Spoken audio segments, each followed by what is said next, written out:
Hi viewers, welcome to our channel. ప్రస్తుతం మనతో పాటు దాము బాలాజీ గారు సీనియర్ జర్నలిస్ట్ ఉన్నారు. వారితో ఒకసారి మాట్లాడదాం. నమస్కారం సార్. సార్, తిరుపతి లడ్డు కల్తీ వ్యవహారం పైన ఆ మధ్య సుప్రీంకోర్టు ఒక సిట్ వేసింది. అయితే ఇప్పుడు సిట్ ఇన్వెస్టిగేషన్ చేయడం మొన్నటి నుంచి కూడా ప్రారంభించింది.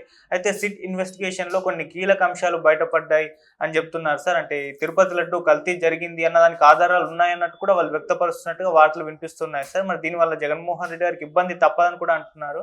మరి సిట్ ఎంక్వైరీలో ఏ అంశాలు బయటపడ్డాయి, మరి జగన్మోహన్ రెడ్డి గారికి ఏ విధంగా నష్టం అయ్యే అవకాశం ఉంది, మీరేం చెప్తారు? తిరుపతి లడ్డు మనం అనేక వీడియోలు చేసాము. సెప్టెంబర్ 18న తిరుపతి లడ్డు సప్లై చేసే నెయ్యిలో యానిమల్ ఫ్యాట్ కలిసిందని చంద్రబాబు ఎన్డీఏ నాయకుల సమావేశంలో 3 నెలలకు సంబంధించిన రివ్యూ మీటింగ్లో ఆయన ఫస్ట్ అనౌన్స్ చేశాడు. దాంతో అది విపరీతంగా సెన్సేషన్, దేశవ్యాప్తంగా ప్రపంచవ్యాప్తంగా సెన్సేషన్ క్రియేట్ అయింది. దాని నిగ్గు తేల్చమని వైసీపీ నాయకుడైన సుబ్బారెడ్డి ఆయన సుప్రీంకోర్టులో పిటిషన్ ఫైల్ చేశాడు. అట్లాగే సుబ్రహ్మణ్య స్వామి చేశాడు. అట్లాగే ఇంకొంతమంది కూడా పిటిషన్లు ఫైల్ చేశారు. అది వైసీపీ వర్సెస్ తెలుగుదేశంగా మారిపోయింది. దాని తర్వాత ఆరోపణలు ప్రత్యారోపణలు అయినాయి. దాని తర్వాత చంద్రబాబు చెప్పింది కరెక్టా కాదని నిరూపించడం కోసం సుప్రీంకోర్టు ఈ పిటిషన్లన్నింటినీ తీసుకొని జస్టిస్ బిఆర్ గవాయ్ నాయకత్వంలోని బెంచి దీన్ని పరిశీలించింది. దీన్ని రాజకీయంగా వాడుకోకండి, దీన్ని చేద్దామని. ఆ లోపల అప్పటికే చంద్రబాబు సిట్ని స్టేట్ పోలీసులతో కూడిన సిట్ని వేశారు.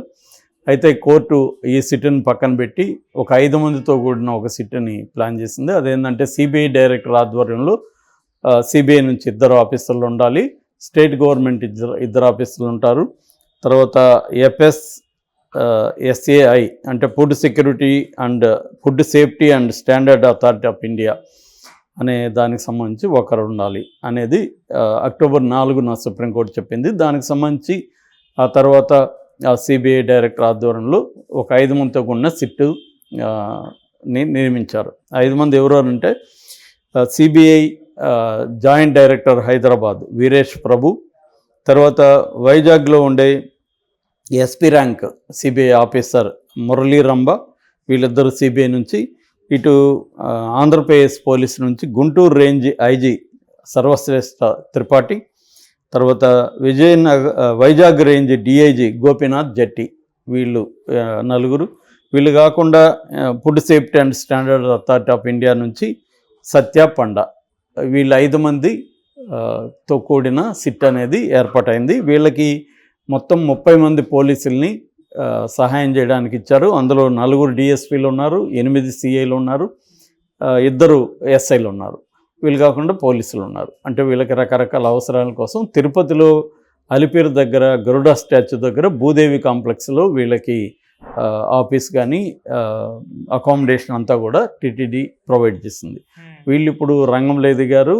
రంగంలో ఎదిగి 3 బ్యాచ్లుగా వీళ్ళు ఏర్పడ్డారు. 3 బ్యాచ్లుగా ఏర్పడి ఒక బ్యాచ్ ఏమో తిరుమలకు సంబంధించిన ఈ శ్రీవారి పోటు అంటారు, ఈ లడ్డు తయారీ, మిగతా ప్రసాదాల తయారీ, ఆ పోటుని పరిశీలించింది.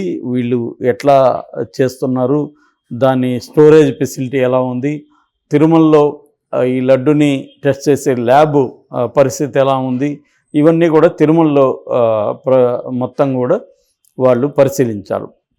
ఇంకొక టీం ఏమో తమిళనాడు చెన్నైలో ఉండే దిండిగల్ దగ్గర ఉండే ఏఆర్ డైరీ ప్రైవేట్ లిమిటెడ్కి వెళ్ళారు. అక్కడ వాళ్ళ తయారీ ఎలా ఉంది, వాళ్ళకి ప్రొక్యూర్మెంట్ కేపబిలిటీ ఎలా ఉంది, వాళ్ళు అనౌన్స్ చెప్పిన అంటే అగ్రిమెంట్లో టెండర్ పాడినప్పుడు అగ్రిమెంట్లో చెప్పినట్టుగానే అన్ని క్వాలిటీ కంట్రోల్ ఎలా ఉంది, తర్వాత వాళ్ళు ఎక్కడి నుంచి నెయ్యిని ప్రొక్యూర్ చేస్తున్నారు, వాళ్ళు వచ్చి వైష్ణవి అనే ఇంకొక డైరీ నుంచి చేస్తున్నారు. ఈ వైష్ణవి అనేది తిరుపతి జిల్లాలోనే ఉంటుంది, పెనుబాక్ అనే ఊర్లో. ఆ వైష్ణవి దీనికి కూడా వెళ్ళారు వీళ్ళు. అక్కడ పరిస్థితి ఏంటి, ఎంత పర్సెంటేజ్ ఆవు పాలు, ఎంత పర్సెంటేజ్ బర్రెపాలని మిక్స్ చేస్తున్నారు, ఇవన్నీ కూడా వాళ్ళు ఒక బ్యాచ్ అక్కడ పరిశీలించింది. అక్కడ ఉన్న అధికారులతో, క్వాలిటీ కంట్రోల్ చేసే అధికారులతో, మేనేజ్మెంట్తో పరిశీలించింది. డాక్యుమెంట్స్ని అంతే గతంలో వీళ్ళ డాక్యుమెంట్స్ని, వీళ్ళు చెప్పిన టైమింగ్స్ని అవన్నీ కూడా వాళ్ళు పరిశీలించారు. ఇంకొక బ్యాచ్ ఏమో దీన్ని దీనికి ఈ చెన్నై సంబంధించిన ఎస్ఎంఎస్ ల్యాబ్ అంటారు. ఈ ల్యాబే ఏఆర్ డైరీకి సంబంధించిన నెయ్యిని బాగుంది 100% ప్యూర్ అని సర్టిఫై చేసింది. ఈ ల్యాబ్ ఎలా సర్టిఫై చేసింది, ఆ ల్యాబ్లో ఉన్న ఎక్విప్మెంట్ ఏంటి, వాళ్ళకున్న ఎఫిషియన్సీ ఏంటి, ఇవన్నీ కూడా ఇంకొక బృందం పరిశీలించింది. ఇట్లా 3 బృందాలుగా పరిశీలించినప్పుడు వీళ్ళకి కొన్ని లోపాలు ఉన్నట్టుగా, ముఖ్యంగా సప్లై చైన్లో లోపాలు ఉన్నట్టుగా వీళ్ళకి, సప్లై చైన్ అండ్ టెస్టింగ్ మెకానిజంలో లోపాలు ఉన్నట్టుగా వీళ్ళకి అర్థమైంది. ఎందుకంటే ఈ ఏడిఆర్ అనేది మామూలుగా అయితే తిరుమలకి ఇచ్చిన బైండ్ ఓవర్ దీంట్లో మేమే సప్లై చేస్తా ఉన్నాం, కానీ వీళ్ళేమో వైష్ణవి దగ్గర మళ్ళీ తీసుకుంటున్నారు, వైష్ణవి వాళ్ళేమో మళ్ళీ చిన్న డైరీస్ దగ్గర తీసుకుంటున్నాయి. సో ఈ విషయాలు ఎందుకు బయట రాలేదు, వైష్ణవికి ఉన్న క్యాపబిలిటీస్ ఏంటి, అక్కడ జరిగే అవకాశం ఉందా అంటే, ఈ అసలు కల్తీ అనేది ఎక్కడ జరిగింది అంటే చిన్న డైరీస్లో జరిగిందా, వైష్ణవిలో జరిగిందా, లేకపోతే ఏఆర్ డైరీస్. మామూలుగా ఏఆర్ డైరీస్ నుంచి ట్యాంకర్స్ బయలుదేరి మామూలుగా తిరుమలకి రావాలి, కానీ అవి దారి తప్పి అంటే దారిని మళ్లించి వైష్ణవి దగ్గరికి వెళ్ళి అక్కడ నింపుకొని మళ్ళీ ఇటు వచ్చినట్టుగా వీళ్ళకి తెలిసింది. దీనికి తెలియడానికి ఏంటంటే వీళ్ళు CCTV ఫుటేజ్ పరిశీలించారు, తర్వాత చెక్ పోస్టుల దగ్గర లాగ్ బుక్లు అవన్నీ చూసుకున్నారు, డేట్స్ కరెక్ట్గా ఉన్నాయి లేదా, వీళ్ళు చెప్పిన డేట్స్కి టైమింగ్స్ కరెక్ట్గా ఉన్నాయి లేదా, ఇవన్నీ కూడా వాళ్ళు పరిశీలించారు. అట్లాగే ఆ ట్యాంకర్ల నెంబర్లు ఏంటి, ఆ ట్యాంకర్ల ఓనర్లు ఎవరు, దాని డ్రైవర్లు ఎవరు ఆ టైంలో అని చెప్పి ఇప్పుడు డ్రైవర్లను కూడా నెక్స్ట్ విచారించబోతున్నారు.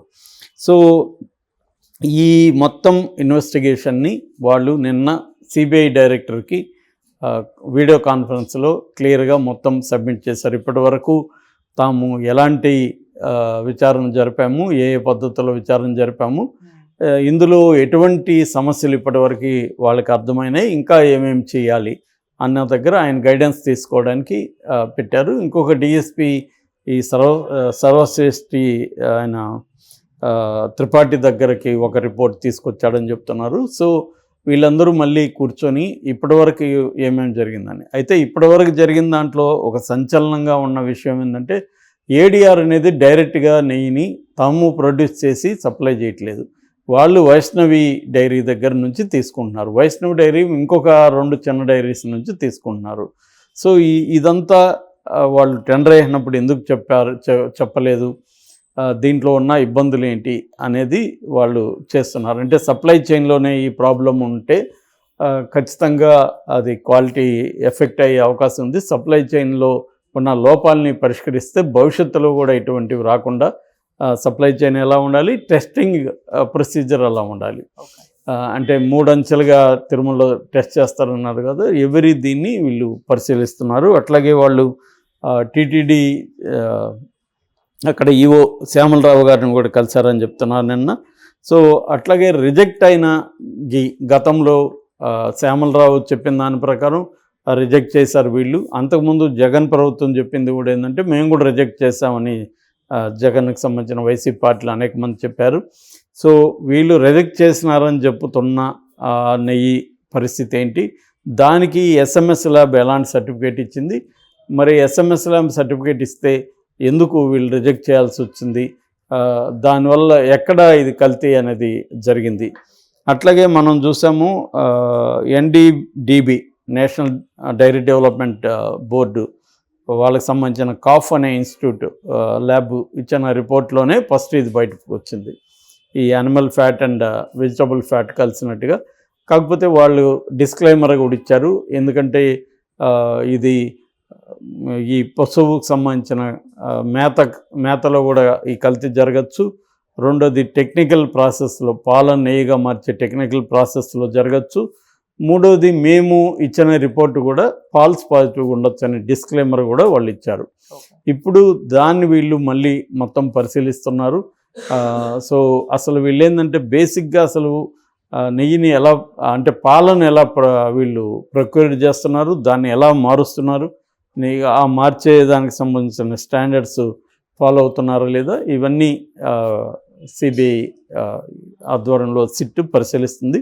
ఇప్పటికైతే ఏడీఆర్ మీద కొన్ని డౌట్లు అయితే వచ్చే విధంగా ఉంది.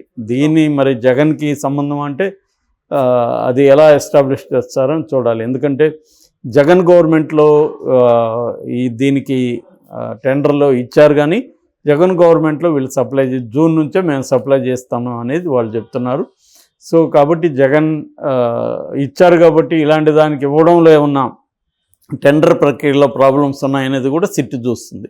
దానికి సంబంధించి టెండర్ డాక్యుమెంట్స్ అన్నీ కూడా సిట్ పరిశీలిస్తుంది.